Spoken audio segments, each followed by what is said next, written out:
like, I already got mine. Like, I just showed my belt. I was like, yep, sorry. Like, please fasten your seatbelt. Take off my belt. Like, it's right here. No, use it as like the example in front of everyone. This is how it's done. God, sorry. God. This is the young woman, sir. Well, this is the girl that dropped her down last night. She's no use. I've got all the records of one of the Lizzie Rose windows. And I'm not going to waste another cylinder on it. Be off with you, I don't know. Don't be so saucy. I don't know what I'm going to call you.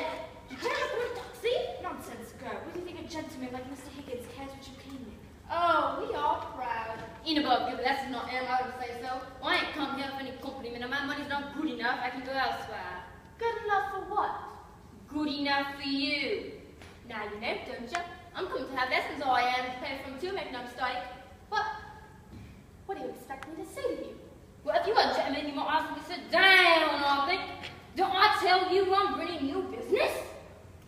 Pickering, shall I ask this baggage to sit down, or shall we throw her out the window? Ow, because baggage not what I want to pay like any lady. But what is it you want?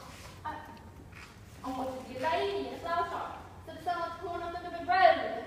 They won't take me as a top more genteel. He said he could teach me, but here I am, ready to pay and not asking any favour. He treats me as if I was good. How could you be such a foolish, ignorant girl so think you could afford to pay Mr. Higgins? Why? I know what lessons cost as well as you do, and I'm ready to pay. How much? Nay, talking.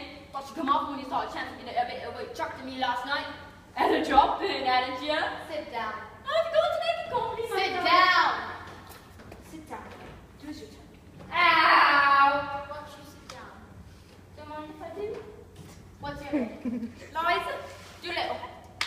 Eliza, Elizabeth, Betsy, and Bess. They went to the woods to get a bird's nest. They found a nest with 4 eggs in it. They took one apiece and left 3 in it. Don't be silly.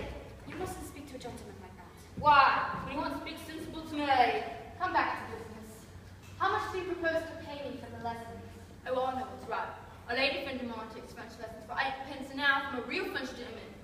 And you won't have the face asking the same for teaching me my own language as you would for French, so I'll give more than a shilling. Take it or leave it. You know, Pickering, if you consider a shilling not as a simple shilling, but as a percentage of this girl's income, it works out as fully equivalent to 60 or 70 guineas from a millionaire. How so? Figure it out. A millionaire has £150 a day. She earns about half a crown. It does you own. She offers me 2/5 of the daily income. 2/5 of a millionaire's income for a lesson would be somewhere about £60. It's handsome. By George, it's enormous. It's the biggest offer I ever had. £60? What are you talking about? I never offered you £60. Hold your tongue. But I ain't got £60. Don't cry, you silly girl. Sit down. Nobody's going to touch your money. Somebody is going to touch you with a broomstick if you don't stop sniveling. Sit down. Oh, one would think it was my father. If I decide to teach you, I'll be worse than 2 fathers to you.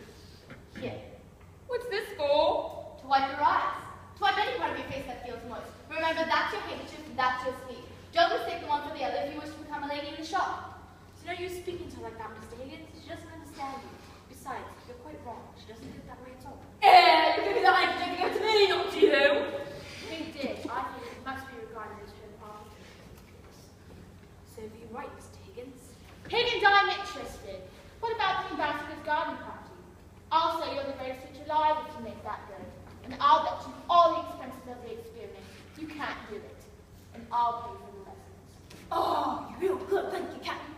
Well, it's almost irresistible. She's so deliciously low, so horribly dirty.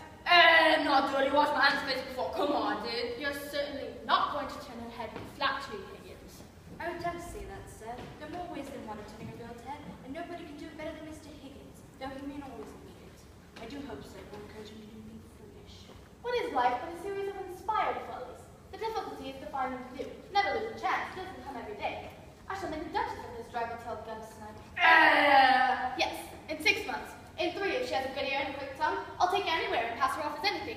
We'll start today. Now, this moment. Take away, Peter, Mrs. Pierce. Monkey brand if you won't come off any other way. Is there a good fire in the kitchen? Yes, but... Take all her clothes off and burn them. Bring up whitely or somebody for new ones. Wrap her in brown paper till they come. You're no gentleman, you're not to talk such things. I'm a good girl, I am, and I know go back to you, or I do. We want none of your Listen Grove prudery here, young woman. You've got to learn to behave like a duchess. Take her away, Mrs. Pierce. And if she gives him any trouble, wallop her. No!